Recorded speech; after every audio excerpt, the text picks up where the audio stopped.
नमस्कार, मी गणेश राजेंद्र यादव प्रभाग 24 मधनं इच्छुक होतो। माझ्या पत्नीला म्हणजे उज्ज्वला यादव या हिला तिकीट मिळालं आहे आपल्या प्रभाग 24 मधनं ब मधनं ओपन महिला। आपले आमदार सुनील भाऊ कांबळे आणि राज्यमंत्री दिलीप भाऊ कांबळे व आपले सभागृह नेते यांनी आणि मुरली अण्णा मोहोळ आणि आपल्या पुणे शहराचे अध्यक्ष देवजी भाऊ घाटे यांनी माझ्यावर जो विश्वास दाखवला, एक कार्यकर्ता म्हणून मला तिकीट भेटले। कारण एवढे 23 वर्ष झाले की मी या प्रभागात काम करतोय। निस्वार्थपणाने काम केल्यामुळे हा आणि एकनिष्ठ कार्यकर्ता असल्यामुळे मला हे तिकीट दिलं। मी त्यांचं मनापासून धन्यवाद मानतो आणि भारतीय जनता पार्टीचं मी धन्यवाद मानतो।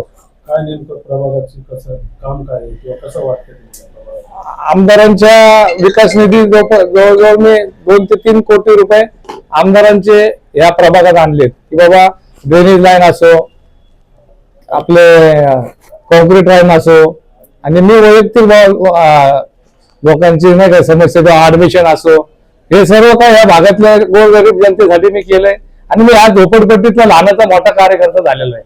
मला माहिती की या झोपडपट्टीत काय काय समस्या आहे, ड्रेनेज लाईनची समस्या आहे, आपल्या संडासाची समस्या आहे, म्हणजे स्वच्छता, या भरपूर अशा समस्या, स्वच्छता, हे सर्व तुम्हाला म्हणजे महिलेला तिकीट मिळाले आणि महिलेसाठी ज्या योजना आहेत लाडकी बहीण योजनेचे जवळजवळ आम्ही 7-8-10 हजार फॉर्म इथनं भरलेले आहेत।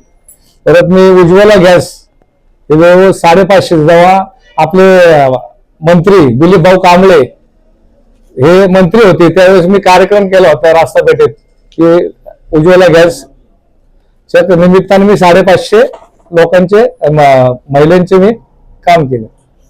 काय वाटतं तुम्हाला आता लाडकी बहीण ही गेम चेंजर ठरणार असं वाटतंय?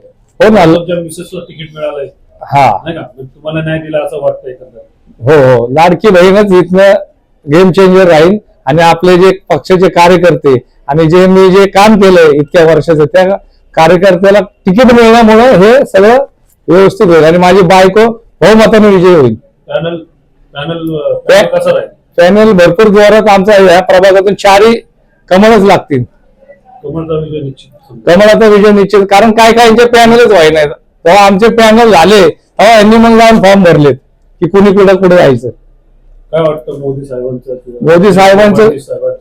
मोदी साहेबांनी आपल्या या देशाचं नाव भरपूर उज्ज्वल केलेलं आहे आणि मोदी साहेबांमुळे भरपूर अशी जगाच्या पाठीवर एक छाप आहे की बाबा भारताचा कुठेही जाऊन नागरिक की बाबा देशात दिसला की ते म्हणतात नाही हा भारतीय, त्याला सन्मानाने बघतात। आज ही परिस्थिती आहे, कारण काँग्रेसच्या काळात काय व्हायचं की भारताचा जिथं जिथं गेला माणूस की त्याला बघण्याची दृष्टिकोन वेगळा होता। आता मोदीजींच्या मुळे आपल्या भारताचं नाव पूर्ण देशात आहे।